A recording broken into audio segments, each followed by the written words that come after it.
সাম্প্রতিক সময়ে দেশের বিভিন্ন স্থানে ধর্ষণ ও নারী নিপীড়নের প্রতিবাদে বিক্ষোভ মিছিল করেছেন ঢাকা বিশ্ববিদ্যালয়ের একদল নারী শিক্ষার্থী। এ সময় তারা ধর্ষণ বন্ধে কার্যকর পদক্ষেপ নেওয়া ও ধর্ষকের সর্বোচ্চ শাস্তি নিশ্চিতের দাবি জানান।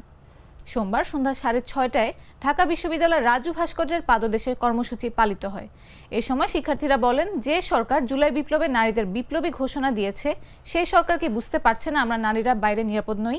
সারা দেশে ধর্ষণ চক্রবৃদ্ধি হারে বাড়ছে। ধর্ষকদের শাস্তি নিশ্চিত করতে না পারলে এই সংকট আরো বাড়বে।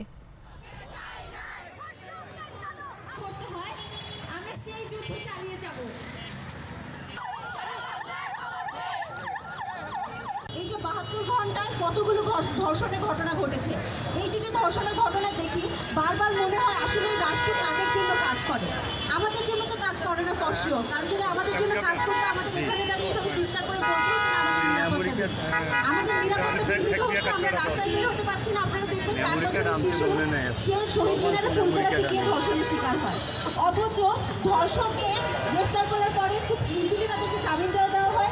কোনো ধরনের আমরা কার্যকর ব্যবস্থা দেখি না। কয়টা ধর্ষকের বিচার হতে দেখি, এখনো পর্যন্ত চাক্ষুষালী কোনো বিচার হতে দেখি নাই। গণ অভ্যুত্থান পরবর্তী বাংলাদেশে খুবই সামান্য একটা চাওয়া। আমরা চাইবো আমাদের রাষ্ট্রযন্ত্র আমাদের এই ছোট্ট একটা যে প্রত্যাশা, আমাদের যে নিরাপত্তা, এই নিরাপত্তাটা প্রোভাইড করবে এবং কোনো ধরনের গড়িমসি করবে না।